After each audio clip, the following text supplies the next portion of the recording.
Sometimes when we have a worthiness wound, we can mistake other feelings for love. When we receive attention or admiration or adoration or compliments or even gratitude from somebody, a person of interest that we are dating, maybe we're getting to know them, things are starting to get hot, there's a lot of strong emotions going on between you. And if they express how much they enjoy you, sometimes, if you don't have the self-esteem or the groundedness in yourself or the awareness of what healthy love really looks and feels like, and I'm talking deep, authentic, healthy love, the kind you probably crave, then it's easy to mistake what they're expressing to you as love. Even if they say the words, I love you, it can often mean different things if they have their wounds and you're misinterpreting it through your own. So for example, sometimes people just love the way you make them feel. Sometimes that can mean their confidence. You boost them up, you make them feel energized, or you make them laugh, or you entertain them in some way, or you give them physical pleasure, or you give them an ego boost by being like the hot thing on their arm going out, or you give them a sense of security, like consistency, commitment, devotion, or you give them a sense of worthiness themselves, like they found someone who's choosing to date them, who really is all about them and all over them, and they're very excited. They're like, oh, I feel wanted now, right? And all those things are valuable things to have in a healthy relationship. They are components of real healthy love, but any of them on their own can be mistaken for love sometimes. If it's the only thing going on, it's a replacement for it.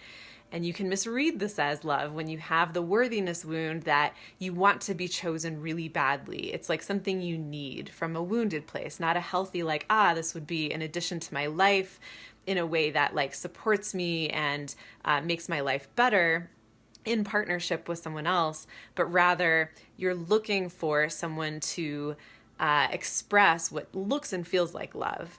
But you got to ask yourself, and this is really important early on when you're first dating someone, you're first assessing whether it's a good match or not, but also something to check in about if you've been with someone for a little while, because maybe you've never examined your relationship through this lens, and it's just good to check in on its authenticity and make sure it's authentic in the way that you want and need it to be.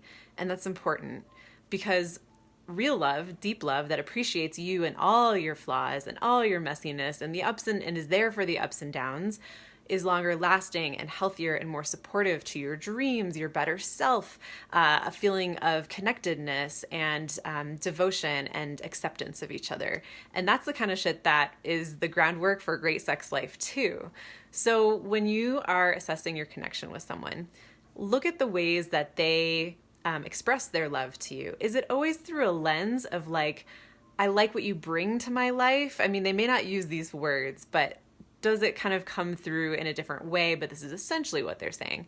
Or I love how you make me feel, or I love what you do for me in my life, or, like they'll probably be more specific, not quite such broad statements, but do they fall under that category? Side note, these are really nice things to say to your partner who you have an authentic connection with. But if someone is only expressing how much they like you, how much they enjoy you through a lens of their own benefit, a lens of a framing of their own personal experience, what are they getting from you? And that's the only way and time that they express love. It's something to take note of. It's something to look at a little closer. I'm not saying it's a red flag, maybe it's a pink flag, but it shows that they have a very self-centered experience of you. And it's not really about you. It's about them and what they're getting from you. So another way to check on this is to see how they treat you when you are not fulfilling that thing that they seem to always want from you or like from you. That way you sort of take away what maybe could be the only reason they actually have you in their life. For example, if it's sex, if it's fun dates, if it's paying for things for them, if it's doing certain acts of service or favors for them, going above and beyond, being their pseudo-therapist, whatever it is. If you stop doing that, do they act out? Do they lash out? Do they criticize you more? Do they express disappointment? Like, oh, you're not who I thought you were, or like, you're not showing up in the way that you used to for me, or like, like some entitlement might come through there.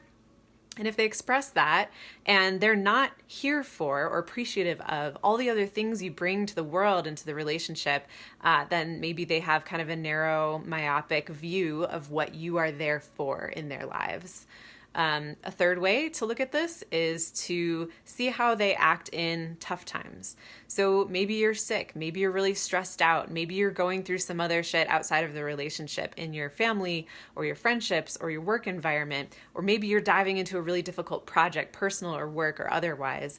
Do they still show up for you and accept your flaws, your messiness, your complication? Are they there through thick and thin? Do they tolerate times when they kind of wish you would be a little different? Do they express commitment through the tough times? Do they show through their words and actions that they're here for you, even if you're not providing that pleasure? Do they love things about you, even though you have flaws and things that maybe they wish would be different or better or somehow changed about you? Sure, everybody's complicated and we're allowed to have our flaws, and hopefully we can love our partners and they can love us despite those flaws, and in acceptance of the whole picture, all the stuff together, rather than just, what do you do for me? How do you make me feel? So if you're interpreting those things as love, it may feel like a high. It's an ego boost. Your ego is feeding on that. Like, oh, they chose me, they want me, they enjoy me. But is that love? You've got to look at the bigger picture, because I love ice cream, and we use this word colloquially in a really broad sense. So let's say I'm eating ice cream and I'm like, wow, I love this ice cream. What I actually mean is I like that this ice cream gives me pleasure. I like that this ice cream is sensual. I am enjoying it. I am receiving enjoyment. There's no two-way thing. I'm not giving anything back to the ice cream, right? And that way it's like this one-way street I'm interpreting the ice cream from. So it would be more accurate for me to say, I enjoy this ice cream, or I get pleasure from this ice cream. Not so much I love this ice cream. But it's okay. It's the way that we use that word in our language. So look at your relationship in that lens. When they say I love you, do they mean I care about your future? I support you. I'm here through tough times. I accept the good and the bad, the flaws and the good things about you. And I'm not here just to get something out of you. Or are they deep down just saying or showing through their actions, I enjoy you. I get pleasure from you? Because that's not love.